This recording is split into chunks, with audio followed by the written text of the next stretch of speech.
The idea of Phantom Cosmonauts, cosmonauts who flew before Yuri Gagarin but died in space so their deaths were covered up by the Soviet Union, is such a fascinating idea. Unfortunately, they're not real, but the story of how we came to think they're real is pretty compelling in itself.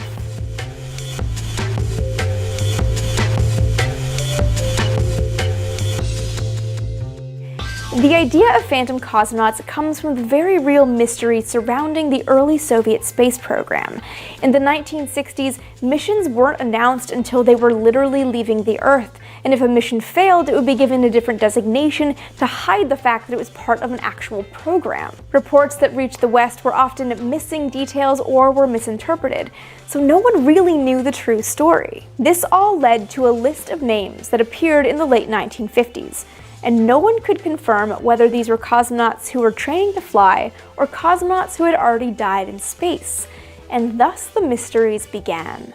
In 1958, reports reached the United States that a Soviet pilot had flown on a suborbital flight to 186 miles, which definitely qualifies as spaceflight. The report turned out to be false. It was part of a radio broadcast, much like the Orson Welles broadcast of War of the Worlds. It just confused people and made people believe that the story was real when it wasn't. But there was some truth to the story. It turned out that a Soviet pilot had actually flown a suborbital mission. But remember that a suborbital mission could be like an X-15 flight, just releasing, going up, and then coming back down. But validity to this story came from some pretty trustworthy sources, specifically Herman Oberth, who said that he had heard the true story of a Soviet pilot on a suborbital flight, didn't say what kind of vehicle it was in, who had been killed on the mission.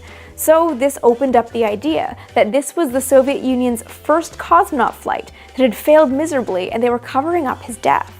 Stories took off in 1959 when America met its Mercury astronauts and started looking for evidence of an equivalent program in the Soviet Union. Details were far and few between, many coming from unreliable sources, but gradually the West learned that the Soviet Union was training a class of cosmonauts. However, they didn't really know who they were or what they were doing or where they were.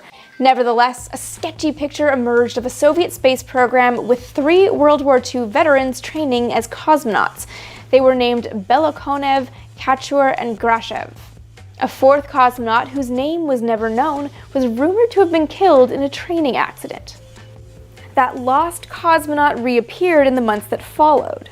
A weekly Russian magazine showed an image of doctors, technicians, and subjects all working on a life support system. There were 3 men in the image, the real Belakonev, Kachur, and Grashev, but the absence of a 4th seemed to solidify the existence of a dead man. Western reports assumed that the image showed real training facilities and that the men were real cosmonaut trainees, which added more validity to the stories. The rumors got another boost in 1961. On February 4th, the Soviets announced the imminent launch of a 7-ton Sputnik. Western specialists listened to the launch and heard what sounded like moaning coming from the spacecraft, the signal of a human heartbeat, and Russian translated through Morse code.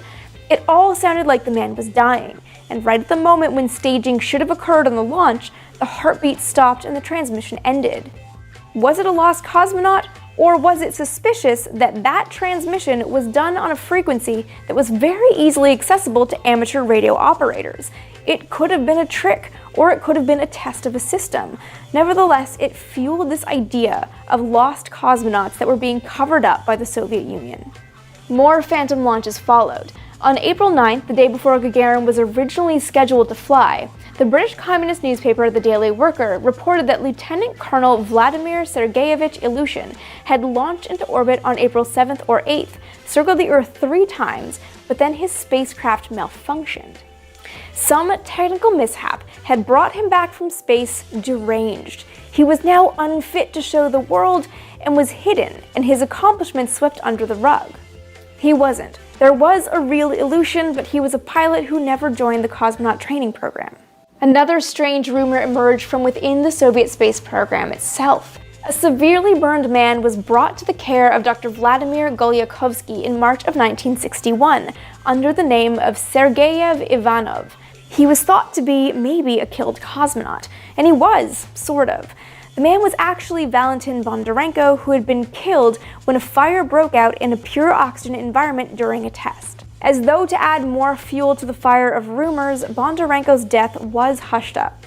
In the 1970s, images of the Soviet space program from just a decade earlier started to emerge that only fueled the rumors more, because they were all strangely doctored.